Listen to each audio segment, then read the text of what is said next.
Alpha digital academy ചെറിയൊരു initial fund കൊണ്ട് startup ചെയ്ത ഒരു അക്കാഡമിയാണ്. അതുകൊണ്ട് തന്നെ കറന്റ് അക്കാഡമിക് സ്പേസിന്റെ കാര്യത്തിൽ നമുക്ക് കുറച്ച് ലിമിറ്റേഷൻസ് ഉണ്ടെങ്കിലും അതിനേക്കാളും ഇമ്പോർട്ടന്റ് ആണ് അക്കാഡമി കൊടുക്കുന്ന ഔട്ട്പുട്ട് എന്ന് പറയുന്നത്. ഞങ്ങൾ കറന്റ് സിറ്റുവേഷൻ മാർക്കറ്റിംഗ് സ്റ്റഡി ചെയ്തു.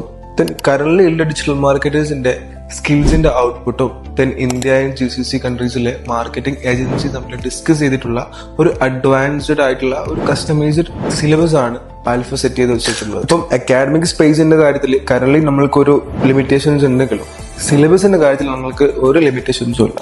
ഒരു അക്കാഡമിക് എക്സ്പീരിയൻസിൽ ഏറ്റവും ഇമ്പോർട്ടന്റ് എന്ന് പറയുന്നത് അവിടുത്തെ സ്റ്റഡി മെത്തേഡും മെന്റേഴ്സും ആണ്. ഈ ഒരു കാര്യത്തിൽ ഞങ്ങൾ ഗ്യാരണ്ടീഡ് ആണ്. Also we have vision and vision. അതായത് ഒരു 3 ഇയേഴ്സിന് ശേഷം ഈ അക്കാഡമി ഏത് സ്റ്റേജിൽ നിൽക്കണം എന്നുള്ള ഒരു കൃത്യമായിട്ടുള്ള ഒരു വിഷൻ ഞങ്ങൾക്കുണ്ട്. അപ്പൊ ആ ഒരു വിഷനിലേക്ക് റീച്ച് ആവണമെങ്കിൽ ക്വാളിറ്റി ആൻഡ് റിസൾട്ട് ഓറിയന്റഡ് ആയിട്ടുള്ള ഡിജിറ്റൽ മാർക്കറ്റേഴ്സിനെ ബിൽഡ് ചെയ്താലും മാത്രമേ ആ ഒരു റിസൾട്ടിലേക്ക് എത്തൂ എന്ന് വിശ്വസിക്കുന്ന ഒരു ടീമാണ് ഞങ്ങളുടെ. അപ്പൊ ഒരു ക്വാണ്ടിറ്റിയെക്കാളും ഞങ്ങൾ കൊടുക്കുന്ന ഔട്ട്പുട്ടിന് നല്ലൊരു ക്വാളിറ്റി ഉണ്ടാവണം എന്നുള്ള നിർബന്ധം ഞങ്ങൾക്കുണ്ട്.